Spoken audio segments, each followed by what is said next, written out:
അത് തന്നെ ചുമ്മാതല്ലെന്നേ, വെറുതെ അങ്ങനെ ഒന്നും സംഭവിക്കത്തില്ല എന്ന് പറഞ്ഞ് ഒഴിവാക്കുവാൻ കാരണമന്വേഷിച്ചവർക്ക് വായടപ്പിക്കുന്ന മറുപടി നൽകി. അവൻ അങ്ങനെ തന്നെ തുടർന്നാൽ മതി എന്ന് ആഗ്രഹിക്കുന്നവർക്ക് വേണ്ടത് നൽകി. ബാധിക്കപ്പെട്ടവനെ തൻ്റെ നാമമഹത്വത്തിനായി വിടുവിച്ചെടുത്ത ദൈവപ്രവൃത്തിയുടെ അത്ഭുത സാക്ഷ്യം. അപ്പോൾ ഭക്തനെ അവിധത്തിൽ ദൈവനാമ മഹത്വത്തിന് കാരണമാകും വിധം മാറ്റിയ രണ്ട് കാര്യങ്ങളിലൂടെ: ഒന്ന്, പാപാന്വേഷികളുടെ വാക്കുകളെ ചെവിക്കൊണ്ടില്ല; രണ്ട്, യേശുവിൻ്റെ വാക്ക് അനുസരിച്ചു. ഞാൻ രതീഷ്, നിങ്ങളായിരിക്കുന്നത് പ്രൈസർ ഫാമിലിയുടെ പ്രഭാതമന്നെ എന്ന പ്രതിദിന വചന സന്ദേശത്തിനൊപ്പം വീണ്ടും ഒരിക്കൽ കൂടി ഒരുമിച്ചായിരിക്കുവാൻ വലിയവനും വിശ്വസ്തനുമായ നമ്മുടെ കർത്താവ് ഒരുക്കി തന്ന നല്ല അവസരത്തിനായി ആ കർത്താവിനെ സ്തുതിക്കുന്നു. Thank you Lord, thank you Jesus, thank you Holy Spirit. നിങ്ങളോടുള്ള പ്രൈസർ ഫാമിലിയുടെ സ്നേഹത്തെയും വന്ദനത്തെയും അറിയിച്ചു കൊള്ളുന്നു. നിങ്ങളെ ദൈവം ധാരാളമായി സമൃദ്ധിയായി അനുഗ്രഹിക്കട്ടെ. അതെ, ഇന്ന് നമ്മൾ ഒരുമിച്ചായിരിക്കുന്ന ഈ സമയം സന്തോഷത്തോടെ തന്നെ, എനിക്ക് എത്ര പറഞ്ഞാലും കൊതി തീരത്തില്ല. കാരണം നമ്മൾ ദൈവവചനത്തിനൊപ്പമായിരിക്കുന്നു. പ്രിയരെ, ഈ ലോകത്തിൽ ഏറ്റവും ശ്രേഷ്ഠമായത് പ്രാപിച്ചെടുക്കുവാൻ കഴിയുന്ന അതേ അനുഭവത്തിൽ നിങ്ങളായിരിക്കുന്നു. കാരണം ഏറ്റവും മഹത്തരമായ, ഏറ്റവും വാല്യുബിളായ ദൈവവചനത്തിനൊപ്പം നമ്മളായിരിക്കുന്നു. ഏറ്റവും പ്രേഷ്യസ് ആയ ദൈവവചനത്തിനൊപ്പം നമ്മളായിരിക്കുന്നു. ആ ദൈവവചനം നിങ്ങളുടെ ജീവിതത്തിൽ അത്ഭുതങ്ങളെ പ്രവർത്തിക്കും. ചിലരുടെ വായടയും, ചിലർ മിണ്ടാതാകും, നിങ്ങളുടെ ജീവിതം മാറും. യെസ്, അത് തന്നെ. ഈ മെസ്സേജുമായി ദൈവത്തിൻ്റെ സന്നിധിയിലായിരിക്കുമ്പോൾ ദൈവത്തിൻ്റെ പരിശുദ്ധാത്മാവ് എന്നോട് പറഞ്ഞത് ഇതാണ്: എന്നെ കേൾക്കുന്ന ചിലർ നിങ്ങളായിരിക്കുന്ന അവസ്ഥയിൽ, നിങ്ങൾ ബാധിക്കപ്പെട്ടായിരിക്കുന്ന അവസ്ഥയിൽ, നിങ്ങൾ കഷ്ടത അനുഭവിക്കുന്ന അവസ്ഥയിൽ, അവസ്ഥയുടെ കാരണം കണ്ടറിഞ്ഞ്, അത് തന്നെ ആ കാരണം പറഞ്ഞ് അതുകൊണ്ടാണ് എന്ന് പറഞ്ഞ് ഒഴിവാക്കി പോകുവാൻ നിൽക്കുന്ന ചിലർ ആ ഓട്ടം മതിയാക്കാൻ പോവുക. താങ്ക് ഗോഡ്, അവർക്ക് കൊടുക്കാനുള്ളത് യേശു കൊടുക്കുന്നുണ്ട്. നിങ്ങൾ ഇങ്ങനെ തന്നെ ആ കഷ്ടതയിൽ തന്നെ തുടർന്നാൽ മതി എന്നാഗ്രഹിക്കുന്നവരോടും പറയാനുള്ളത് യേശു പറയുന്നുണ്ട്. മറുപടി കൊടുക്കലും പറയക്കവും മാത്രമല്ല, നിങ്ങളുടെ ജീവിതത്തിൽ യേശു പ്രവർത്തിക്കുവാൻ പോവുക. ആമേൻ. ഇനി കുറ്റം കണ്ടുപിടിക്കാൻ എന്തായിരിക്കും കാരണം എന്ന് അന്വേഷിച്ച് നടക്കുവാൻ ഒരുത്തനും വരുവാൻ ഇടവരാത്ത വിധത്തിൽ നിങ്ങളുടെ ജീവിതത്തെ കർത്താവ് മാറ്റുക. നീ അങ്ങനെ തന്നെ തുടർന്നാൽ മതി എന്ന് പറയുന്ന വാക്കുകൾ ഇനി നീ കേൾക്കത്തില്ല. പിന്നെ ഇത്രയൊക്കെ വേണമോ എന്ന്, അത് തന്നെ നിന്റെ ജീവിതത്തിൽ പലതും ഉണ്ടാകുന്നത് കണ്ട്, അതേ കർത്താവ് നിന്റെ ജീവിതത്തിൽ പലതും നൽകുന്നത് കണ്ട് ഇത്രയൊക്കെ വേണമോ എന്ന് ചോദിക്കുന്നവരെ നീ കാണുവാൻ പോകുക. Thank God. അപ്പോൾ പ്രാർത്ഥനയോടെ ഒപ്പം വന്നാട്ടെ. ഇന്ന് ഔവിധത്തിൽ കർത്താവ് നിങ്ങളെ മാറ്റുക. അപ്പോൾ ഔവിധത്തിൽ ആ മനുഷ്യൻ്റെ ജീവിതത്തിൽ മാറ്റം സാധ്യമാക്കിയ വചനം വായടപ്പിച്ച് മിണ്ടാതാക്കി ആ മനുഷ്യൻ്റെ ജീവിതത്തെ മാറ്റിമറിച്ച വചനം യോഹന്നാൻ സുവിശേഷം 9-ാം അധ്യായം അതിൻ്റെ 3-ാമത്തെ വാക്യം. അവിടെ ഇങ്ങനെ രേഖപ്പെടുത്തപ്പെട്ടിരിക്കുന്നു. യോഹന്നാൻ സുവിശേഷം 9-ാം അധ്യായം അതിൻ്റെ 3-ാമത്തെ വാക്യം: അതിന് യേശു, അവൻ എങ്കിലും അവൻ്റെ അമ്മയപ്പന്മാരെങ്കിലും പാപം ചെയ്തിട്ടില്ല, ദൈവപ്രവൃത്തി അവങ്കൽ വെളിവാകേണ്ടതിനത്രേ. ദൈവപ്രവൃത്തി അവങ്കൽ വെളിവാകേണ്ടതിനത്ര. ഇങ്ങനെ പറയുവാനുള്ള സാഹചര്യം, അതേക്കുറിച്ചാണ് നമ്മൾ ചിന്തിച്ചു വന്നത്. 9-ാം അധ്യായത്തെ യോഹന്നാൻ സുവിശേഷം 9-ാം അധ്യായത്തെ ബേസ് ചെയ്താണ് ഇന്നത്തെ ചിന്ത നമ്മൾ മുൻപോട്ട് കൊണ്ടുപോകുവാൻ പോകുന്നത്. കർത്താവായ യേശു ക്രിസ്തുവും ശിഷ്യന്മാരും ദേവാലയത്തിൽ നിന്ന് മടങ്ങും വഴി ഒരു കുരുടനായ മനുഷ്യനെ കർത്താവായ യേശു ക്രിസ്തു കണ്ടു. കണ്ടപ്പോൾ തന്നെ കർത്താവായ യേശു ക്രിസ്തു അവനെ കണ്ടു എന്ന് മനസ്സിലാക്കിയപ്പോൾ തന്നെ ശിഷ്യന്മാർക്കൊരു കാര്യം മനസ്സിലായി: ഇവന് വേണ്ടി ഞങ്ങൾ എന്തെങ്കിലും ചെയ്യേണ്ടി വരും. കാരണം അവർക്കറിയാം 5000 പുരുഷാരം, അവരുടെ 10,000 പെണ്ണുങ്ങൾ, അവരുടെ 10,000 കുഞ്ഞുങ്ങൾ, ഇങ്ങനെ വലിയൊരു പുരുഷാരം വിശന്നിരുന്നപ്പോൾ യേശു പറഞ്ഞത് നിങ്ങൾ അവർക്ക് എന്തെങ്കിലും കൊടുപ്പീൻ. യേശുവാണ് കൊടുത്തതെങ്കിലും പറഞ്ഞത് നിങ്ങൾ അവർക്ക് എന്തെങ്കിലും കൊടുപ്പീൻ. എന്നിട്ട് കൈ നീട്ടുകയും ചെയ്തു. ആ കയ്യിലുള്ളതിനെ ഇങ്ങ് കൊണ്ടുവാ. അതുപോലെ ഇനി ഇവന് കാഴ്ച കൊടുക്കാൻ വേണ്ടി ഞങ്ങളുടെ കണ്ണൊറ്റേ ചോദിക്കുമോ? മനുഷ്യരല്ലേ, അങ്ങനെയൊക്കെ ചിന്തിച്ച് കാണും. ആ ഒരു ചിന്തയിൽ അവർ ഉടനെ യേശുവിനോട് അങ്ങോട്ട് കയറി ചോദിക്കുക: യേശുവേ, ഇവൻ ഇങ്ങനെ കുരുടനായി നടക്കണമെങ്കിൽ, അന്ധനായി ജീവിക്കണമെങ്കിൽ, ഞങ്ങളൊക്കെ കണ്ണുള്ളവരാണല്ലോ, ഇവൻ ഇങ്ങനെ നടക്കണമെങ്കിൽ ഇവൻ്റെ അപ്പനാണോ അമ്മയാണോ, ഇവൻ്റെ അപ്പൂപ്പനാണോ അപ്പൂപ്പൻ്റെ അപ്പൂപ്പനാണോ, അതോ ഇവനാണോ പാപം ചെയ്തത്? ഇവനാണോ പാപം ചെയ്തതെന്ന് ചോദിക്കുമ്പോൾ അവൻ പിറവിയിലെ കുരുടനാണ് എന്ന് പറഞ്ഞാൽ അവൻ അവൻ്റെ അമ്മയുടെ ഉദരത്തിലേ പാപം ചെയ്തോ, അതാ അർത്ഥം. അപ്പോൾ അങ്ങനെ ചോദിക്കുക, എന്തിനാ ഒഴിവാക്കുക? പാപമാണ് എന്ന് യേശു പറഞ്ഞു കഴിഞ്ഞാൽ അപ്പോൾ യേശുവിനോട് ഇവരെന്ത് പറയും? അപ്പോൾ ഇനി ഈ പാപത്തിൻ്റെ പങ്കുപറ്റാനൊന്നും നമുക്ക് നിൽക്കേണ്ട യേശു, നമുക്കങ്ങ് പോകാം. പാപം ചെയ്തവൻ അതിൻ്റെ ശിക്ഷ കിട്ടി. കാരണം അവർ യഹൂദന്മാരാണല്ലോ. പാപം ചെയ്തതിന് ശിക്ഷ കിട്ടി. ഈ ലോകത്തിൽ ഒത്തിരി പേർ നമ്മളെ നോക്കുന്നത് ഇതുപോലെയാ അല്ലേ? നമുക്കൊപ്പം നിൽക്കേണ്ടവർ, നമ്മുടെ കഷ്ടതയിൽ നമ്മളെ സഹായിക്കേണ്ടവർ, നമ്മുടെ പ്രശ്നങ്ങളുടെ കാരണം കണ്ടെത്താൻ, നമ്മുടെ ജീവിതത്തിൽ ഒരു പ്രശ്നം ഉണ്ടായാലും ഒരു പ്രതികൂലം ഉണ്ടായാലും ഒരു കഷ്ടത ഉണ്ടായാൽ കാരണം കണ്ടെത്തി ആ കാരണത്തിൻ്റെ പേര് പറഞ്ഞ് നമ്മൾ ഒഴിവാക്കി പോകും അല്ലേ? ജോലി സ്ഥലത്ത് എന്തെങ്കിലും പ്രശ്നം ഉണ്ടാക്കി, പിന്നെ വേറെ ആൾക്കാർ പോകുന്നില്ലേ, അവിടെ പോയി ജോലി ചെയ്തിരിക്കുന്നില്ലേ, നിനക്ക് മാത്രം എന്താ പ്രശ്നം? അപ്പോൾ നിന്റെ കുഴപ്പമാണ്, നിന്റെ കയ്യിലിരിപ്പിൻ്റെ ദോഷമാണ്. നമുക്കറിയാം നീ പണ്ടേ ഇങ്ങനെ തന്നെ, ഒത്തിരി അഹങ്കാരമൊക്കെ നിനക്ക്. അപ്പോൾ ഇത് സംഭവിച്ചില്ലെങ്കിൽ വീട്ടിൽ ഭർത്താവ് പ്രശ്നമുണ്ടെന്ന് പറയുമ്പോൾ സഹോദരി നിനക്ക് നാക്കാ, നിന്റെ തലയ്ക്ക് ചുറ്റും നാക്കല്ലേ, അടങ്ങിയിരിക്കൂലല്ലോ. പണ്ട് അങ്ങനെ തന്നെ, ഞങ്ങൾ അന്നേ വിചാരിച്ചതാ എവിടെയെങ്കിലും പോയി കയറുമ്പോൾ ഇതുപോലെ നീ അനുഭവിക്കുമെന്ന്. നിനക്കൊക്കെ ഭാര്യ നോക്കാനുള്ള കഴിവുണ്ടാടാ അല്ലേ? മര്യാദയ്ക്ക് കുടുംബം നോക്കണമെങ്കിൽ അതൊക്കെ ഒരു കഴിവാണ്. നിന്നെ കൊണ്ടൊന്നും പറഞ്ഞിട്ടില്ല. നീ മഹാ പന്നയാ. നീ പണ്ടേ അങ്ങനെയാ, മഹാപന്നനാ. നീ പന്ന സ്വഭാവമാണ് നിനക്കുള്ളത്, പന്നത്തരമാണ്. നിന്റെ സംസാരം ശരിയല്ല, നിന്റെ ഇടപാട് ശരിയല്ല, നീ അവിശ്വസ്തനാ, നീ അവിശ്വസ്തനാ അല്ലേ? അങ്ങനെയല്ലേ മക്കളുടെ ജീവിതത്തിൽ? പരീക്ഷയ്ക്ക് അല്പം മാർക്ക് കുറഞ്ഞ കള്ളന്മാരാന്നേ, അവർ പഠിക്കത്തൊന്നുമില്ല, നല്ല പഠിക്കുന്ന പിള്ളേരാണ്, നിങ്ങൾക്കറിയാമല്ലോ. പക്ഷേ ഇവരുടെ വാക്ക് കേട്ട് നിങ്ങളും തുടങ്ങും. അതാ പിള്ളേരുടെ മനസ്സിൽ മുറിവേൽക്കുന്നതെന്നേ. മുറിപ്പെടുത്തരുതേ, നമ്മുടെ മക്കളല്ലേ. മാർക്ക് കുറഞ്ഞാലും കൂടിയാലും ഒക്കെ നമ്മുടെ മക്കൾ തന്നെ. ഈ മാർക്കൊന്നുമല്ല ഈ ലോകത്തിൽ. അതേന്നേ, മാർക്കോ നമ്മൾ വിചാരിക്കുന്ന കഴിവോ വേണം, എല്ലാം വേണം. പക്ഷേ നമ്മൾ ലോകത്തിൽ ഏറ്റവും വലുതെന്ന് വിചാരിക്കുന്നതൊന്നും അല്ല ഒരു മനുഷ്യൻ എന്തെങ്കിലുമൊക്കെ ആക്കി തീർക്കുന്നത്. നിങ്ങൾ അവർക്കൊപ്പം നിൽക്ക്, യേശുവിൻ്റെ സ്നേഹം നിങ്ങൾ അവർക്ക് കൊടുക്കുക. എന്താ പിന്നെ സ്നേഹമില്ലാത്തത് കൊണ്ടാണോ ഈ രാപ്പകൽ അധ്വാനിച്ച് അവർക്ക് വേണ്ടി ഞങ്ങളുടെ സന്തോഷങ്ങളെല്ലാം മാറ്റിവെച്ച് അവർക്ക് വേണ്ടി ചേർത്ത് വയ്ക്കുന്നത്? നിങ്ങൾ ഒരുമാതിരി ഇങ്ങനത്തെ വാക്ക് പറയല്ലേ ദേവദാസന്? അതാണോ? ആ സ്നേഹമല്ല, യേശു അപ്പനിലുള്ള സ്നേഹം. ശത്രുക്കളായിരുന്നപ്പോൾ തന്നെ നമ്മളെ സ്നേഹിച്ച് നമുക്ക് വേണ്ടി മരിച്ച സ്നേഹം, അതാ മക്കൾക്കൊന്ന് കൊടുക്ക്. അയ്യോ, അതൊന്നും കൊടുക്കുന്നേ. അപ്പോൾ കാരണം അന്വേഷിക്കുക, എന്തിനാ ഒഴിവാക്കി കളയാൻ? അവനൊന്നും അവിടെ പോയാ നിൽക്കത്തില്ലെന്നേ. ഒന്ന് സഹായിക്കുമെന്ന് ചോദിക്കാൻ പോയപ്പോഴാ അല്ലേ പറഞ്ഞ ഒരു ചാൻസ് കിട്ടും, ആ സ്ഥാപനത്തിലൊരു ജോലി കിട്ടും. പക്ഷെ അവനൊന്നും നിൽക്കത്തില്ല. എനിക്കറിയാം, നിൻ്റെ മക്കളായിട്ട് പറയുന്നതല്ലേ, അവനൊന്ന് നമുക്കല്ലേ അറിയാമെന്നുള്ളത്. ഞങ്ങളല്ലേ റോഡിൽ ഇറങ്ങി നടക്കുന്നത്, അപ്പോഴേ ഞങ്ങൾക്ക് അറിയാം. അങ്ങനെ പൊളിഞ്ഞെങ്കിൽ കഷ്ടതയിൽ നിന്ന് പുറത്തു വരാൻ കൈ നീട്ടാൻ പോയതാ. ലോൺ അടയ്ക്കാൻ പറ്റുമെങ്കിൽ വലിയൊരു ലോൺ കിട്ടും, ഈ ബാധ്യതയിൽ നിന്ന് പുറത്തു വരാൻ പറ്റും, പിന്നെ ലോൺ അടച്ചാൽ മതിയല്ലോ. കൈ നീട്ടാൻ പോയതാ. അവിടെ ഇപ്പോൾ കച്ചവടമൊന്നുമില്ലേ? ഞങ്ങളൊക്കെ അറിഞ്ഞത് നല്ല രീതിയിൽ പോകണമെന്നാണല്ലോ. നല്ല രീതിയിൽ പോയതാ. പക്ഷെ ഇപ്പോൾ കച്ചവടം നീയല്ലേ നടത്തുന്നത്, അപ്പോൾ ഇത് തന്നെ സംഭവിക്കും. ഇതൊക്കെ കൊണ്ടാണ് ഞങ്ങൾ നേരത്തെ പറയുന്നത്. ഈ സ്വഭാവമൊന്നും ഇപ്പം കാര്യം മനസ്സിലായല്ലോ. അപ്പോൾ കാരണം കണ്ടെത്തി കഴിഞ്ഞാൽ പിന്നെ നമ്മൾ അവരോട് കൂടുതൽ ചോദിക്കാൻ പോകുമോ? ഇല്ല. അവരെ ഒഴിവാക്കുവാൻ വേണ്ടി കാരണം കണ്ടുപിടിക്കുന്നവർ. ആ രോഗത്തിന് കാരണം അന്നേ ഞങ്ങൾ പറഞ്ഞതാ, മര്യാദയ്ക്കൊക്കെ ജീവിക്കണമെന്ന്. ഇല്ലെങ്കിൽ ഇങ്ങനെയുള്ള രോഗങ്ങളൊക്കെ വരും.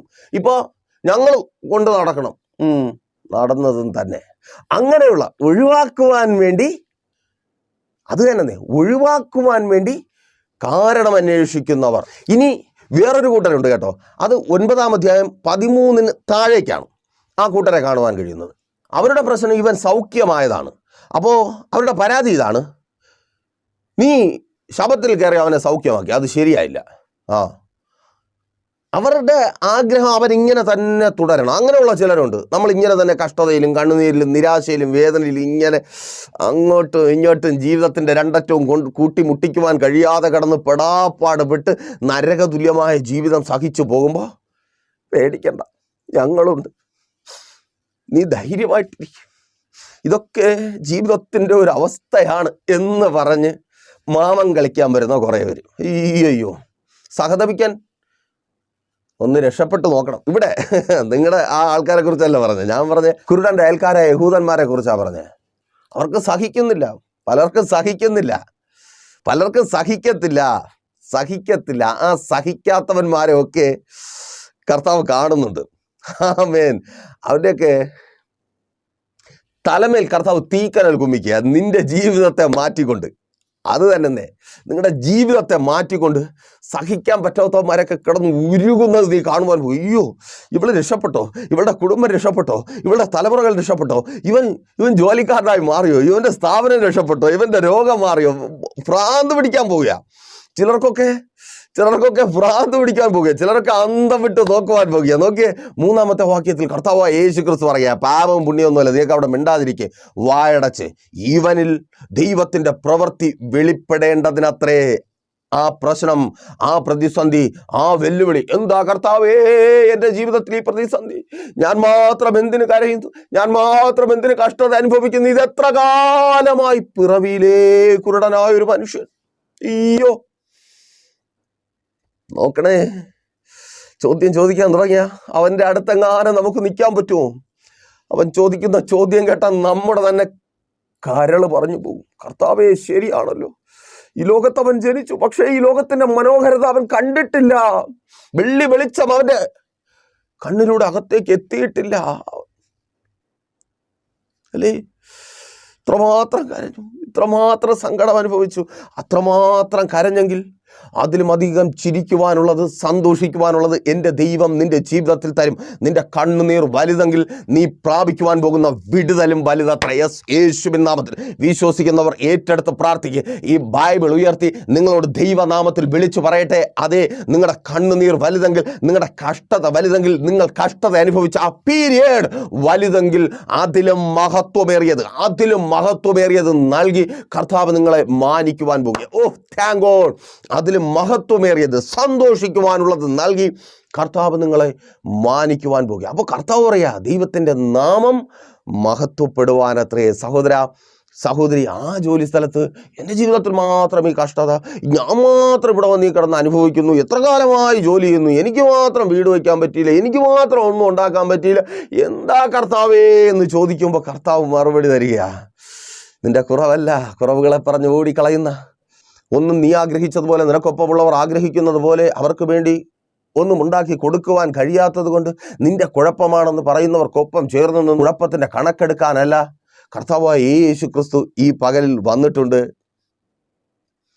ആ കുറ്റം കണ്ടുപിടിച്ച് മാറി നിൽക്കുന്നവരുടെ മുമ്പിൽ തൻ്റെ പ്രവൃത്തി നിന്റെ ജീവിതത്തിൽ വെളിപ്പെടുത്തുവാൻ, ആ ജോലി സ്ഥലത്ത് എൻ്റെ ദൈവത്തിൻ്റെ പ്രവൃത്തി വെളിപ്പെടുക. യേശുവിൻ നാമത്തിൽ ആ കുരുടൻ കാഴ്ച പ്രാപിച്ചവനായി ഒത്തിരി പേരുടെ ജീവിതത്തെ അസഹനീയമാക്കിയതുപോലെ, തകർച്ചയിൽ അവനായിരിക്കണമെന്ന് ആഗ്രഹിച്ചവരുടെ ആഗ്രഹത്തിൻ്റെ കൊമ്പൊടിച്ചതുപോലെ, നീ അങ്ങനെ തുടർന്നാൽ മതി എന്ന് പറയുന്ന ചിലരുടെ കൊമ്പുകളെ കർത്താവ് ഓടിക്കുവാൻ പോകുക. നിഗളത്തിൻ്റെ കൊമ്പിന്, അഹങ്കാരത്തിൻ്റെ കൊമ്പിന്, യേശുവിൻ നാമത്തിൽ അതങ്ങനെ സംഭവിക്കുന്ന കൃപയ്ക്കായി ആ ജോലി സ്ഥലത്ത് ദൈവത്തിൻ്റെ പ്രവൃത്തി നിന്റെ ജീവിതത്തിൽ വെളിപ്പെടുക. കൈ നിറയെ വാങ്ങുവാൻ തക്കവണ്ണം, നിന്റെ ആഗ്രഹങ്ങൾ പൂർത്തീകരിക്കുവാൻ തക്കവണ്ണം ആ ജോലി സ്ഥലത്ത് നീ പ്രാപിക്കുവാൻ പോകുക. ഏറ്റെടുത്ത് പ്രാർത്ഥിക്കുക. ഓ, താങ്ക് ഗോഡ്. അതങ്ങനെ സംഭവിക്കുന്ന കൃപയ്ക്കായി അவ்விധത്തിലുള്ള ജോലി കർത്താവ് തരിക. നിനക്കൊന്നും കിട്ടത്തില്ല, അതിന് കാരണങ്ങളുണ്ടെന്ന് പറഞ്ഞവരെ മാറ്റി നിർത്തി കർത്താവ് നിനക്ക് വേണ്ടി പ്രവർത്തിക്കുക. യേശുവിൻ നാമത്തിൽ നീ ഇങ്ങനെ തുടർന്നാൽ മതിയെന്ന് ആഗ്രഹിക്കുന്ന അവർക്കിട്ട് പണി കൊടുത്തുകൊണ്ട് കർത്താവ് നിനക്ക് വേണ്ടി പ്രവർത്തിക്കുക. ഓ, ഏറ്റവും നല്ല ജോലി, നിന്റെ കാത്തിരിപ്പിനെ മറക്കുന്ന ജോലി നൽകി കർത്താവ് നിന്നെ മാനിക്കുക. സഹോദരി പ്രാർത്ഥിക്കുക. ജോലി സാഹചര്യങ്ങളെ കർത്താവ് അനുകൂലമാക്കുക. ഓ, താങ്ക് ഗോഡ്. സഹോദരി പരിഹസിക്കുക, പറഞ്ഞ് നിനക്ക് ഇത് തന്നെ വരണം, ഇങ്ങനെ തന്നെ വരും, നിന്റെ സ്വഭാവം അങ്ങനെയാ.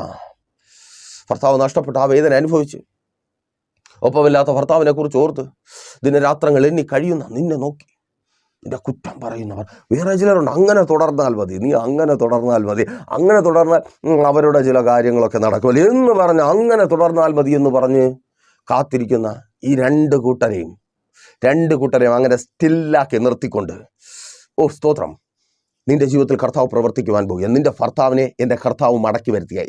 യേശുവിൻ നാമത്തിൽ ഏറ്റെടുത്ത് പ്രാർത്ഥിക്കുക. അതങ്ങനെ സംഭവിക്കുന്ന കൃപയ്ക്ക്. ഓ, താങ്ക് ഗോഡ്. സഹോദരി, നിന്റെ ഭർത്താവ് മടങ്ങി വരിക. സ്തോത്രം. സഹോദരൻ, നിന്റെ ഭാര്യ മടങ്ങി വരിക. തകർന്നു പോയി നിന്റെ കുടുംബജീവിതത്തെ എൻ്റെ കർത്താവ് പണിതുയർത്തുക. ആ സംശയത്തെ വേരോടുകൂടെ കർത്താവ് പിഴുതെടുക്കുക. നിന്റെ ഭാര്യ നിന്നിൽ നിന്ന് അകന്നു പോകുവാനുണ്ടായ ആ സംശയത്തെ, നിന്റെ ഭർത്താവ് നിന്നിൽ നിന്ന് അകന്നു പോകുവാനുണ്ടായ ആ സംശയത്തെ വേരോടെ, ആമേൻ, വേരോടെ എൻ്റെ കർത്താവ് പിഴുതെടുക്കുക.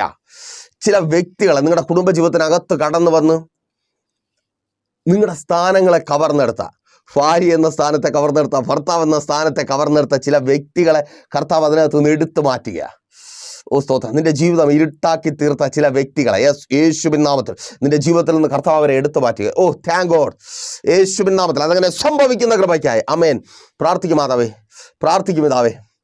നിന്റെ മക്കളുടെ ജീവിതം അങ്ങനെയായി തീരുവാൻ കാരണം അവരാണെന്നും നീയാണെന്നും പറഞ്ഞു നിൽക്കുന്നവർ, അവരുടെ തകർച്ചയിൽ ആശ്വസിപ്പിക്കാനെന്ന വ്യാജേനെ അവരുടെ തകർച്ച കണ്ട് ആസ്വദിക്കുന്നവർ, അവരെ അങ്ങനെ നിർത്തിക്കൊണ്ട് കർത്താവ് നിനക്ക് വേണ്ടി പ്രവർത്തിക്കുവാൻ പോകുക, നിന്റെ തലമുറകൾക്ക് വേണ്ടി പ്രവർത്തിക്കുവാൻ പോകുക. യേശുവിൻ നാമത്തിൽ അതങ്ങനെ സംഭവിക്കുന്ന കൃപയ്ക്ക് അവരെ കർത്താവ് പുറത്തു കൊണ്ടുവരുവാൻ പോകുക. ആമേൻ, ആമേൻ, ആമേൻ. ആ പരാജയത്തിൻ്റെ പടുകുഴിയിൽ നിന്നും, ദുർനടപ്പിൻ്റെ അനുഭവത്തിൽ നിന്ന്, ലോകപ്രകാരം ജീവിച്ച് ആരോഗ്യത്തെ നശിപ്പിച്ച് കളയുന്ന, ചിന്തിച്ച് ഭാരപ്പെടുന്നുണ്ട്, നിന്റെ ആരോഗ്യം വേണ്ടെന്ന് വെച്ച് അവർക്ക് വേണ്ടി അധ്വാനിച്ച് നീ ഉണ്ടാക്കിക്കൊടുത്ത അവരുടെ ശരീരത്തെ നശിപ്പിച്ച് കളയുന്നത് കണ്ടിട്ട് ആമേൻ, ആമേൻ, ആമേൻ, ഉള്ളം വേദനിക്കുന്നുണ്ട്. അവിടെ നിന്ന് അവരെ കർത്താവ് പുറത്തു കൊണ്ടുവരിക. ഒന്നുമാകുവാൻ കഴിയാതെ പോയി നിന്റെ തലമുറകളെ എൻ്റെ കർത്താവ് എത്തേണ്ട സ്ഥാനത്ത് എത്തിക്കുക. ആമേൻ. ആ എക്സാമുകൾ റിസൾട്ട് ഉണ്ടാകുക, അവർക്ക് വേണ്ടത് കർത്താവ് നൽകുക, ആ അഡ്മിഷനുകൾ ലഭിക്കുക. യേശുവിൻ നാമത്തിൽ അവിടെ വിദ്യാഭ്യാസത്തിന് വിരോധമായി വാദിച്ചു വെല്ലുവിളിക്കുന്ന സകല പോരുകളും പോരാട്ടങ്ങളും, ഭാവിക്ക് വിരോധമായി, അനുഗ്രഹങ്ങൾക്ക് വിരോധമായി, നന്മകൾക്ക് വിരോധമായി, തൊഴിലിന് വിരോധമായി വാദിച്ചു വെല്ലുവിളിക്കുന്ന സകല പോരുകളും പോരാട്ടങ്ങളും യേശുവിൻ നാമത്തിൽ ഇപ്പോൾ തകർക്കപ്പെടുക. ആമേൻ. നീ രോഗിയായെങ്കിൽ അതിന് കാരണമുണ്ട്. ചുമ്മാ അതൊന്നും ഇങ്ങനെയുള്ള രോഗം വരത്തില്ല, ഇങ്ങനെയുള്ള രോഗം വരത്തില്ല എന്ന് കാരണം അന്വേഷിച്ച് ഒഴിവാക്കുവാൻ നോക്കി നിൽക്കുന്നവരും, ഞങ്ങളൊക്കെ ഉണ്ടെന്ന് പറഞ്ഞ് നിന്റെ അവസ്ഥയിൽ സന്തോഷിക്കുന്നവരും കാണുക, അവരുടെ മധ്യത്തിൽ എൻ്റെ കർത്താവ് നിനക്ക് വേണ്ടി പ്രവർത്തിക്കുവാൻ പോകുക. ഇപ്പോൾ സൗഖ്യമാകാം. ഉള്ളം കാൽ മുതൽ ഉച്ചം തലവരെ വെളിപ്പെട്ട് വ്യാപരിക്കുന്ന രോഗമണ്ഡലം യേശുവിൻ നാമത്തിൽ വിട്ടുപോകട്ടെ. ആമേൻ. കർത്താവ് പ്രവർത്തിക്കാന്നെ ആ ബാധ്യതയിൽ തന്നെ നീ ഒടുങ്ങി പോകണമെന്ന് ആഗ്രഹിച്ചിട്ട് കുഴപ്പമില്ല, എല്ലാം ശരിയാവും, ഞങ്ങളൊക്കെ ഉണ്ടല്ലോ എന്ന് പറഞ്ഞ് സഹാനുഭൂതിക്കാർ അവരുടെയും, നീ തുടങ്ങിയാൽ ഇങ്ങനെയൊക്കെ തന്നെ വരും, നിന്നെ കൊണ്ട് എന്തിനു കൊള്ളാമെന്ന് ചോദിച്ച് നിന്നെ സഹായിക്കേണ്ടവർ, ഒപ്പം നിൽക്കേണ്ടവർ ഓടി രക്ഷപ്പെടുവാൻ നോക്കുന്ന അവരെയും നിർത്തി അതിന് മധ്യത്തിൽ ആ ബാധ്യതയിൽ നിന്ന് നിന്നെ പുറത്തു കൊണ്ടുവന്ന് നിന്റെ ആ ബിസിനസ്സിനെ, നിന്റെ ആ സ്ഥാപനത്തിനെ കർത്താവ് പണിയുവാൻ പോകുക, കർത്താവ് അനുഗ്രഹിക്കുക. ആ നഷ്ടത്തിൻ്റെ കണക്ക് പറച്ചിൽ തീരുവാൻ പോകുക. ലോൺ അടയ്ക്കുവാൻ, കൂടെ ജോലി ചെയ്യുന്നവർക്ക് ശമ്പളം കൊടുക്കുവാൻ, കടമെടുക്കുന്ന അവസ്ഥയ്ക്ക് അറുതി വരുവാൻ പോകുക. ഇനി കടമെടുപ്പ് നിന്റെ സ്ഥാപനത്തിലില്ല, കടം കൊടുക്കുന്ന സ്ഥാപനമായി.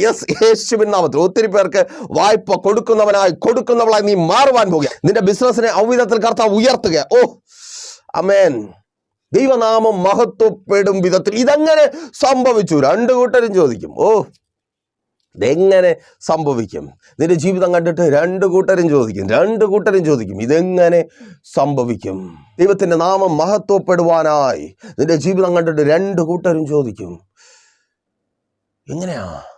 ഇതെങ്ങനെ സംഭവിച്ചു? കർത്താവ് പറയും, എൻ്റെ നാമം മഹത്വപ്പെടുവാൻ വേണ്ടി അവൻ കഷ്ടത അനുഭവിക്കേണ്ടി വന്നു. അവൻ ജീവിതത്തിലെ നല്ല സമയങ്ങളെന്ന് ലോകം പറയുന്ന കുറച്ച് സമയം നഷ്ടപ്പെടുത്തേണ്ടി വന്നു. ലോകത്തിനത് കുറച്ചധികം സമയമായിരിക്കാം. എങ്കിലും ഞാൻ മാറി നിൽക്കത്തില്ല, ഞാൻ തേടി വരും. ആ ഇരുട്ടിൽ നിന്ന് അവനെ വെളിച്ചത്തിലേക്ക് കരം പിടിച്ച് നടത്തും. അതേ, എൻ്റെ അപ്പൻ മാറി നിൽക്കത്തില്ല. പ്രിയരെ, നമ്മുടെ യേശുപ്പൻ മാറി നിൽക്കത്തില്ല. ഇരുട്ടിൽ നിന്ന് അവന് വെളിച്ചത്തിലേക്ക് കൊണ്ടുവരും. അപ്പോൾ അവൻ ഇരുട്ടിൽ നിന്ന് വെളിച്ചത്തിലേക്ക് വരുവാനിടയായ രണ്ട് കാര്യങ്ങൾ. ഒന്ന്, പാപാന്വേഷികളുടെ വാക്ക് കേട്ട് അവൻ പിന്മാറിപ്പോയില്ല.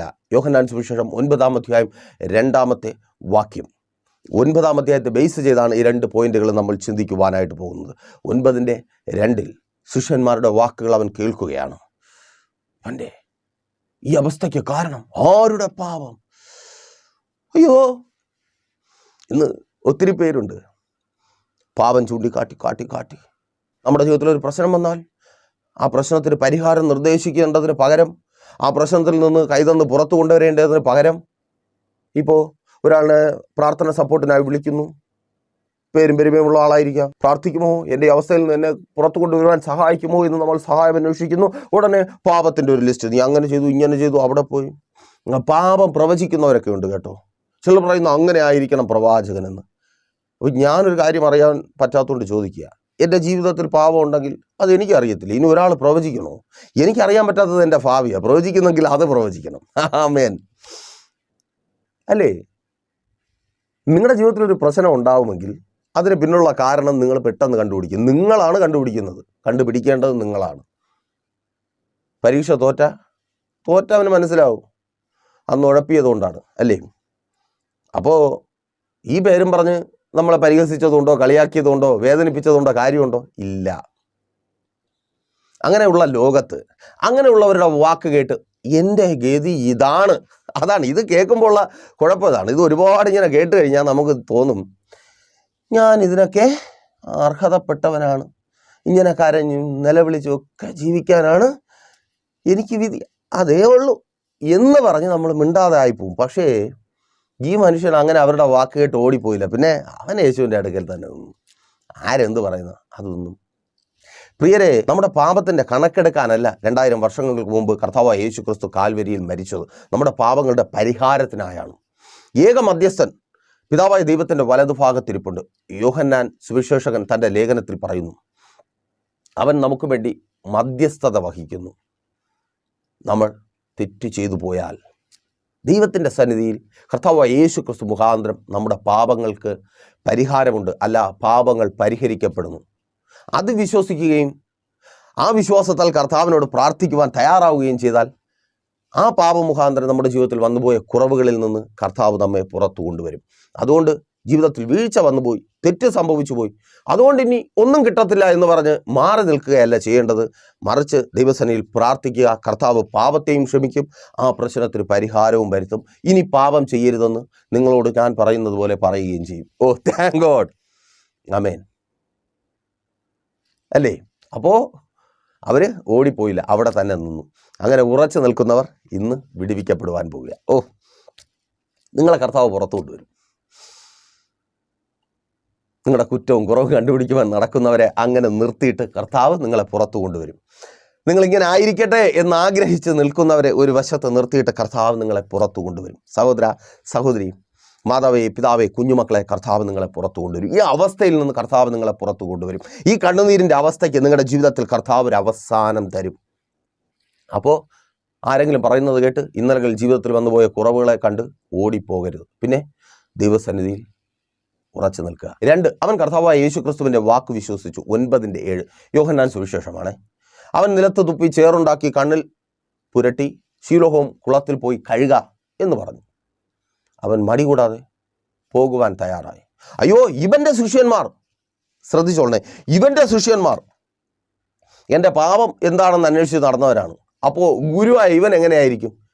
ഇവൻ്റെ അടുത്ത് നിന്നിട്ട് കാര്യമില്ല എന്ന് പറഞ്ഞ് ഓടിയില്ല, മറിച്ച് യേശു പറയുന്നത് കേട്ടു. ലോകത്തിൽ ഒരുപാട് പേർ നിങ്ങൾ ദൈവത്തിൽ നിന്ന് പ്രാപിച്ചെടുക്കേണ്ട വിടുതലിനൊപ്പം നിങ്ങൾക്ക് വേണ്ടി നിൽക്കുമെന്നും മധ്യസ്ഥ അണയ്ക്കുമെന്നും കരുതുന്ന ഒത്തിരി പേർ നിങ്ങളുടെ പാപങ്ങളെ ചൂണ്ടിക്കാണിച്ച് നിങ്ങളെ മാനസികമായി തകർക്കുമ്പോൾ, വേദനിപ്പിക്കുമ്പോൾ, നിങ്ങളെ ഒഴിവാക്കുമ്പോൾ നിങ്ങളും അറിയാതെ ചിന്തിച്ചു പോകും, ഇവരിങ്ങനെയെങ്കിൽ ഇവരുടെ യേശു എങ്ങനെയായിരിക്കും? അങ്ങനെ പറഞ്ഞാൽ ഒരുപാട് പേര് യേശു ഒന്നും വേണ്ടെന്ന് പറഞ്ഞ് ഓടിക്കളയുന്നേ. ആമേൻ. യേശു അങ്ങനെയല്ല കേട്ടോ, മനുഷ്യരെ പോലെയല്ല, എന്നെ പോലെയല്ല, നിങ്ങൾ കാണുന്ന അറിയുന്ന ആരെ പോലെയല്ല. അവൻ നമ്മൾ ശത്രുക്കളായിരുന്നപ്പോൾ തന്നെ നമുക്ക് വേണ്ടി സ്വന്തം ജീവനെ തന്നവനാണ്. നമുക്ക് വേണ്ടി പിതാവായ ദൈവത്തിൻ്റെ ഇഷ്ടം നിറവേറുവാൻ ഏൽപ്പിച്ചു കൊടുത്തവനാണ്. ആ യേശുവിൻ്റെ അടുക്കലാണ് നിൽക്കുന്നത്. മനുഷ്യൻ എന്തെങ്കിലും പറയുന്നത് കേട്ടിട്ട് നിങ്ങൾ മാറിപ്പോവല്ലേ എന്നേ. അവൻ്റെ വാക്ക് കേൾക്ക്, പോയി കഴുക. ഓ താങ്ക് ഗോഡ്, നിങ്ങൾ സൗഖ്യമാകുവാൻ പോവുക. വിശ്വസിക്കുക, എന്നാൽ നീ ദൈവത്തിൻ്റെ മഹത്വം കാണും. അമ്മേൻ. നിങ്ങൾ സൗഖ്യമാകുക, അവസ്ഥ മാറുക, ആ കെട്ട് പൊട്ടുക, ആ ബന്ധനം അഴിയുക, കർത്താവ് നിന്നെ തൊടുക. ഓ അമ്മേൻ. ആ കുരുടൻ്റെ കണ്ണിൽ ചേറുണ്ടാക്കി പൂശിയതുപോലെ കർത്താവ് നിന്നെ തൊടുക, നിന്റെ അവസ്ഥ മാറുവാൻ തക്കവണ്ണം. അമ്മേൻ. നിന്റെ നിരാശയും കണ്ണുനീരും മാറുവാൻ തക്കവണ്ണം യേശു നിന്നെ തൊട്ട് സൗഖ്യമാക്കിയ, യേശു നിന്നെ തൊട്ട് വിടുവിക്കുക. അമ്മേൻ. അപ്പോൾ ചേറുണ്ടാക്കി കണ്ണിൽ പൂശിയിട്ട് പോയി കഴുകാൻ പറഞ്ഞു. അവൻ അനുസരിച്ചു. അനുസരിച്ചു എന്ന് പറയുമ്പോൾ ആ സാഹചര്യം നമുക്കറിയാം. വീണ്ടും ഉണ്ട്. അവൻ കുരുടനാണ്, അവൻ കണ്ടിട്ടില്ല, അവൻ യേശുവിൻ്റെ അത്ഭുതം കണ്ടിട്ടില്ല, കേട്ടിട്ട് മാത്രമേ ഉള്ളൂ. നമ്മൾ എന്തോരം കണ്ടിരിക്കുന്നു നമ്മുടെ കർത്താവിൻ്റെ അത്ഭുതങ്ങൾ. കർത്താവ് അവനിൽ ആശ്രയിക്കുകയും അവനിൽ വിശ്വസിക്കുകയും ചെയ്യുന്നവർക്ക് വേണ്ടി പ്രവർത്തിച്ചിട്ടുള്ള അത്ഭുതങ്ങൾ, എന്തോരം അത്ഭുതങ്ങൾ നമുക്ക് ചുറ്റുമുണ്ട്. നമ്മൾ കണ്ടവരാണ്. നമ്മളപ്പോൾ എത്ര അധികം വിശ്വസിക്കണം. നിങ്ങൾ വിശ്വസിക്കുക, എൻ്റെ യേശുവിന് കഴിയും നിങ്ങളുടെ ഇന്നത്തെ അവസ്ഥ മാറ്റുവാൻ കഴിയും. ലോകത്തിലേക്ക് നോക്കരുത്, നിങ്ങൾ വിശ്വസിക്കുക. ചിലരെ മിണ്ടാതാക്കി, ചിലരെ അസൂയപ്പെടുമാറാക്കി കർത്താവ് നിങ്ങളുടെ ജീവിതത്തിൽ അത്ഭുതം പ്രവർത്തിക്കും. ഈ അവസ്ഥ മാറ്റും. ഏറ്റവും നല്ലത് നൽകി നിങ്ങളെ കർത്താവ് മാനിക്കും. അപ്പോൾ മെസ്സേജ് നിങ്ങൾക്ക് അനുഗ്രഹമായെന്ന് കരുതുന്നു. അനുഗ്രഹമെങ്കിൽ എന്ത് ചെയ്യും? നിങ്ങൾ അറിയുന്ന ഒത്തിരി പേരിലേക്ക് മെസ്സേജ് ഷെയർ ചെയ്യുക. അതുപോലെ തന്നെ നിങ്ങളൊരു പ്രാർത്ഥന വിഷയമായി വല്ലാതെ ഭാരപ്പെട്ടായിരിക്കുന്നുവെങ്കിൽ ധൈര്യമായി പ്രൈസ് ഓഫ് ഫാമിലിയിലേക്ക് കോൺടാക്ട് ചെയ്യുക. നമുക്ക് ഒരുമിച്ച് പ്രാർത്ഥിക്കാം. ഞങ്ങൾ എന്തെങ്കിലുമൊക്കെ പറഞ്ഞ് നിങ്ങളുടെ ഇന്നലകളെ നോക്കിയിട്ട് ഓടിച്ച് വിടത്തൊന്നുമില്ല, ചേർത്ത് നിർത്തും. കർത്താവായ യേശു ക്രിസ്തുവിൻ്റെ സ്നേഹത്താൽ ആ രണ്ട് കൂട്ടരുടെ മധ്യത്തിൽ ദൈവത്തിൻ്റെ നാമമഹത്വത്തിനായി ദൈവം നിങ്ങളെ പ്രയോജനപ്പെടുത്തുന്നത് വരേക്കും. അപ്പോൾ എല്ലാ ഞായറാഴ്ചയും 10:30 മുതൽ പ്രൈസ് ഓഫ് ഫാമിലിയുടെ ലൈവ് സ്ട്രീമുണ്ട്. പ്രൈസ് ഓഫ് ഫാമിലി ഗ്ലോബൽ എന്ന നമ്മുടെ യൂട്യൂബ് ചാനൽ. നിങ്ങൾക്കൊരു സഭാരാധന മിസ് ചെയ്യുന്ന പക്ഷം ലൈവായി ഞങ്ങൾക്കൊപ്പം പങ്കുചേരുക. അല്ലാത്ത പക്ഷം അത് കഴിഞ്ഞിട്ട് ആരാധനയിൽ കൂടുക. കർത്താവ് നിങ്ങളെ മാനിക്കും. കർത്താവ് നിങ്ങൾക്കൊപ്പമുണ്ട്, ഒപ്പം ഞങ്ങളും. എന്നാൽ കണ്ണടച്ചോ, വിശ്വസ്ത കർത്താവെ നല്ല ദൈവമേ, അനുഗ്രഹവും പ്രശാന്തവുമായിരിക്കുന്ന നല്ല സമയം അടിയനൊപ്പമായിരിക്കുന്ന ജനത്തിന് വേണ്ടി അടിയൻ പ്രാർത്ഥിക്കുന്ന കർത്താവെ, ഇവരിൽ മറ്റുള്ളവർക്ക് പരിഹസിക്കുവാനും കുറ്റം കണ്ടുപിടിക്കുവാനും ഒഴിവാക്കുവാനും തക്ക വിധത്തിൽ വന്നുപോയ കുറവുകൾ അവരറിയുന്നു കർത്താവെ. ഞങ്ങളിപ്പോൾ ആ കുറവുകളെ അങ്ങയുടെ സന്നിധിയിൽ ഏറ്റു പറയുന്നു. അപ്പാ, വാക്കിനാൽ, പ്രവൃത്തിയാൽ, ചിന്തയാൽ, നോട്ടത്താൽ വന്നുപോയ സകല കുറവുകളെയും കാൽവരി ക്രൂശിൽ ഞങ്ങൾക്ക് വേണ്ടി ചിന്തപ്പെട്ട ആ രക്തത്താലങ്ങ് കഴുകി ശുദ്ധീകരിക്കണമേ. ഇവരങ്ങ് ശുദ്ധിയുള്ളവരാക്കി തീർത്ത കൃപയ്ക്ക് താങ്ക് ഗോഡ്. ആ പാപത്തിൽ നിന്ന് വരെ മോചിപ്പിച്ച് ഇവരെ അങ്ങ് സൗഖ്യമാക്കുവാൻ പോകുന്ന കൃപയ്ക്കായി സ്തുതിക്കുന്ന കർത്താവ്. രോഗികൾക്ക് വേണ്ടി ഞങ്ങൾ പ്രാർത്ഥിക്കുന്നപ്പാ. എല്ലാവരും പ്രാർത്ഥിച്ച് രോഗമുള്ള ഭാഗങ്ങൾ കരങ്ങളെ വെച്ച് പ്രാർത്ഥിക്കുക. ആ രോഗികളുടെ മേൽ കരങ്ങളെ വെച്ച് പ്രാർത്ഥിക്കുക. യേശുവിൻ നാമത്തിൽ ഇപ്പോൾ കർത്താവ് സൗഖ്യമാക്കുക. സൗഖ്യമാകാം. ആ രോഗബന്ധനം അഴിയുക. ജോലിയില്ലാതെ ഭാരപ്പെടുന്നവർക്ക് വേണ്ടി പ്രാർത്ഥിക്കുന്ന കർത്താവ്. ജോലികളെ നൽകണമേ. വർഷങ്ങളായുള്ള കാത്തിരിപ്പിന് അറുതി വരട്ടെ. അപ്പാ, വഴി തുറക്കണമേ. നിരാശയും നിന്നയും മാറട്ടെ. അപമാനം മാറട്ടെ. കുറ്റപ്പെടുത്തൽ മാറട്ടെ. പരിഹാസം മാറട്ടെ. ഇവർക്ക് വേണ്ടി എൻ്റെ ദൈവം അങ്ങ് പ്രവർത്തിക്കണം. എല്ലാ ഇല്ലായ്മകളും മാറട്ടെ. കടഭാരങ്ങൾ, പലിശക്കടങ്ങൾ, ജപ്തി നോട്ടീസുകൾ തിരികെ കൊടുക്കുവാൻ കഴിയാതെ വണ്ണം തലകുനിച്ചായിരിക്കുന്നവർ, മുറിക്ക് പുറത്തിറങ്ങുവാൻ കഴിയാതെ ആയിരിക്കുന്നവർ വഴി തുറക്കപ്പെടട്ടെ. ആ ജപ്തികൾ മാറിപ്പോകട്ടെ. എല്ലാ ഇല്ലായ്മകളും മാറട്ടെ. Thank lord. കുടുംബജീവിതങ്ങൾ അനുഗ്രഹിക്കപ്പെടട്ടെ. ആമേൻ. യേശുവേ, ഇവർക്ക് വേണ്ടി എൻ്റെ ദൈവം അങ്ങ് പ്രവർത്തിക്കണമേ അപ്പാ. Thank God. യേശുവിൻ നാമത്തിൽ ഭാര്യമാർ, ഭർത്താക്കന്മാർ മടങ്ങി വരട്ടെ. സംശയ രോഗങ്ങൾ വിട്ടുമാറട്ടെ. ഇവരുടെ കുടുംബത്തെ ചിതറിച്ച് കളഞ്ഞ ചില വ്യക്തികൾ കുടുംബത്തിനകത്തുനിന്ന് പുറത്തു പോകട്ടെ. അവരെങ്ങ് ചേർത്ത് പണിയണമേ അപ്പാ. ഭാര്യ, ഭർത്താവ്, മക്കൾ ഒരുമിച്ച് സന്തോഷത്തോടെ പാർക്കട്ടെ. അതിന് തക്കവണ്ണമുള്ള അനുഗ്രഹിക്കപ്പെട്ട ഭവനങ്ങൾ കെട്ടട്ടെ. വാടക വീടുകളിൽ നിന്ന് നിരാശകൾ മാറട്ടെ. സ്വന്തം ഭവനം അടിസ്ഥാനമിട്ട് പൂർത്തീകരണം കാണുവാൻ കഴിയാതെ ആയിരിക്കുന്ന ഭവനങ്ങൾ, പണികൾ പൂർത്തീകരിക്കപ്പെടട്ടെ. പാലുകാച്ചുകൾ നടക്കട്ടെ. യേശുവിൻ നാമത്തിൽ അതങ്ങനെ സംഭവിക്കട്ടെ. തലമുറകളുടെ ഭാവി അനുഗ്രഹമായി തീരട്ടെ. ഉദരഫലങ്ങൾ ജനിക്കട്ടെ. വിവാഹ ബന്ധങ്ങൾ നടക്കട്ടെ. ആ തടസ്സം മാറട്ടെ. വിദ്യാഭ്യാസ മേഖല അനുഗ്രഹമായി തീരട്ടെ. ആമേൻ, ആമേൻ. എല്ലാ തടസ്സങ്ങളും മാറട്ടെ. പഠന വൈകല്യങ്ങൾ മാറട്ടെ. ഒത്തിരി പഠിക്കുന്നുണ്ട്, ഓർമ്മ നിൽക്കുന്നില്ല, റിസൾട്ട് ഉണ്ടാവട്ടെ. മത്സര പരീക്ഷകൾ റിസൾട്ട് ഉണ്ടാകട്ടെ. വിടുവിക്കപ്പെടട്ടെ. Thank God. യേശുവിൻ നാമത്തിൽ വിടുതലുണ്ടാകട്ടെ. അപ്പാ, അത്ഭുതം പ്രവർത്തിക്കണമേ. ഇത് അത്ഭുതത്തിൻ്റെ ദിവസമായി മാറട്ടെ. ഇവർക്ക് വേണ്ടി എൻ്റെ ദൈവം അങ്ങ് പ്രവർത്തിക്കണമേ കർത്താവ്. അവരുടെ കുഞ്ഞുമക്കളെ അങ്ങ് അനുഗ്രഹിക്കണമേ കർത്താവേ. അവരെ പഠിപ്പിക്കുവാനുള്ളത് കരങ്ങളിൽ നൽകി മാനിച്ചാട്ടെ. വസ്തു വിൽപ്പനകൾ നടക്കട്ടെ. വാങ്ങലുകൾ നടക്കട്ടെ. വാഹനങ്ങൾ വാങ്ങട്ടെ. ആമേൻ, ആമേൻ. മദ്യപാന, വ്യഭിചാര, വെറിക്കൂത്തുകൾ കുടുംബങ്ങൾക്കകത്തുനിന്ന് വിട്ടുപോകട്ടെ. സഭകൾ അനുഗ്രഹിക്കപ്പെടട്ടെ. ശുശ്രൂഷകന്മാർ അനുഗ്രഹിക്കപ്പെടട്ടെ. വലുതും ചെറുതുമായ ബിസിനസ്സുകൾ, കടകൾ അനുഗ്രഹിക്കപ്പെടട്ടെ. ചെറുകിട വ്യവസായങ്ങൾ അനുഗ്രഹിക്കപ്പെടട്ടെ. സ്വദേശത്തും വിദേശത്തും ബാധിക്കപ്പെട്ടായിരിക്കുന്നവർ വിടുവിക്കപ്പെടട്ടെ. വിസ പ്രോബ്ലങ്ങൾ മാറട്ടെ. ലീവുകൾ സാങ്ഷൻ ആകട്ടെ. ലഭിക്കേണ്ട നന്മകൾ ലഭിക്കട്ടെ. എല്ലാ വെല്ലുവിളികളും അഴിഞ്ഞു മാറട്ടെ. പിതാവിൻ്റെ പുത്രൻ്റെ പരിശുദ്ധാത്മാവിൻ്റെ നാമത്തിൽ ഈ ജനത്തെ അടിയൻ അനുഗ്രഹിച്ച് പ്രാർത്ഥിക്കുന്നു. ഇവർ കടന്നു പോകുന്നിടത്തൊക്കെയും അങ്ങയുടെ വലിയ സാന്നിധ്യം ഇവരോട് കൂടെ ഇരുന്നു. ഇവരുടെ കുറവുകളെ കണ്ടെത്തി ഓടിപ്പോകുവാൻ നോക്കി നിൽക്കുന്നവരുടെ മധ്യത്തിൽ, ഇവരങ്ങനെ ആയിരുന്നാൽ മതിയെന്ന് പറയുന്നവരുടെ മധ്യത്തിൽ അങ്ങയുടെ നാമമഹത്വത്തിനായി ഇവരുടെ മേൽ എൻ്റെ ദൈവം അങ്ങ് അത്ഭുതങ്ങളെ പ്രവർത്തിക്കുന്ന കൃപയ്ക്കായി സ്തുതിക്കുന്നു. ഇതിവരുടെ അത്ഭുതത്തിൻ്റെ ദിവസമായി മാറുന്ന കൃപയ്ക്കായി സ്തുതിക്കുന്നു. യേശുവിൻ നാമത്തിൽ തന്നെ ആമേൻ. അപ്പോൾ മറക്കാതെ നിങ്ങളുടെ വലിയ അഭിപ്രായങ്ങളും നിർദ്ദേശങ്ങളും ഞങ്ങളെ അറിയിക്കുമല്ലോ. നാളെ പകലും ദൈവം വെച്ചാൽ നമ്മളിപ്പോൾ ഒരുമിച്ചായിരുന്നു കേട്ട് അനുഗ്രഹം പ്രാപിച്ച പ്രൈസർ ഫാമിലിയുടെ പ്രഭാതം എന്ന പ്രതിദിന വചന സന്ദേശത്തിനൊപ്പം നമ്മൾ ഒരുമിച്ച് തന്നെ ആയിരിക്കും. അതുവരേക്കും പ്രിയരെ, ഹാവ് എ നൈസ് ഡേ. പ്രൈസർ ഫാമിലി ഗ്ലോബൽ മിനിസ്ട്രിയുടെ വിശുദ്ധ സഭാരാധന എല്ലാ ഞായറാഴ്ചയും രാവിലെ 10 മണി മുതലും എല്ലാ വെള്ളിയാഴ്ചകളിലും ഉപവാസവും ഓൺലൈൻ മധ്യസ്ഥ പ്രാർത്ഥനയും രാവിലെ 11 മണി മുതലും ഞങ്ങൾ നിങ്ങൾക്കായി ലൈവിൽ പ്രാർത്ഥിക്കുന്നു. നിങ്ങളുടെ പ്രാർത്ഥനാ വിഷയങ്ങൾ കമന്റ് ചെയ്യുക. പ്രൈസർ ഫാമിലി ഗ്ലോബൽ എന്ന നമ്മുടെ യൂട്യൂബ് ചാനലിലൂടെ നിങ്ങൾ ലോകത്തിന്റെ ഏത് ഭാഗത്തായിരുന്നാലും ഞങ്ങൾക്കൊപ്പം ചേർന്ന് പ്രാർത്ഥിക്കുവാനും ആരാധിക്കുവാനും അവസരമുണ്ട്. നേരിട്ട് ആരാധനയിൽ പങ്കെടുക്കുവാനും വിടുതൽ പ്രാപിക്കുവാനും ആഗ്രഹിക്കുന്നവർ ഞായറാഴ്ച രാവിലെ കാർഷിക കോളേജിനടുത്ത് കാക്കാമുല ചാമ്പവിളയിലെ പ്രൈസർ ഫാമിലി വർഷിപ്പ് സെന്ററിലേക്കും ഞായറാഴ്ച വൈകുന്നേരം 3 മണിക്ക് നെയ്യാറ്റിൻകര അമരവിള താന്നിമൂട് സുമംഗലി ഓഡിറ്റോറിയത്തിന് സമീപമുള്ള MS പ്ലാസയിലേക്കും കടന്നു വരിക. നിങ്ങളുടേതായ ഒരു വിഷയത്തിനു വേണ്ടി പ്രാർത്ഥിക്കുവാനും കൗൺസിലിംഗിനുമായി സ്ക്രീനിൽ കാണുന്ന നമ്പറിൽ കോൺടാക്ട് ചെയ്യുക. നിങ്ങൾക്കും ഈ പ്രോഗ്രാം സ്പോൺസർ ചെയ്യുവാനും കർത്താവായ യേശുക്രിസ്തുവിന്റെ സുവിശേഷം അനേകരിലേക്ക് എത്തിക്കുവാനും അവസരമുണ്ട്. പ്രാർത്ഥനയോടെ വിളിക്കുക. ആമേൻ.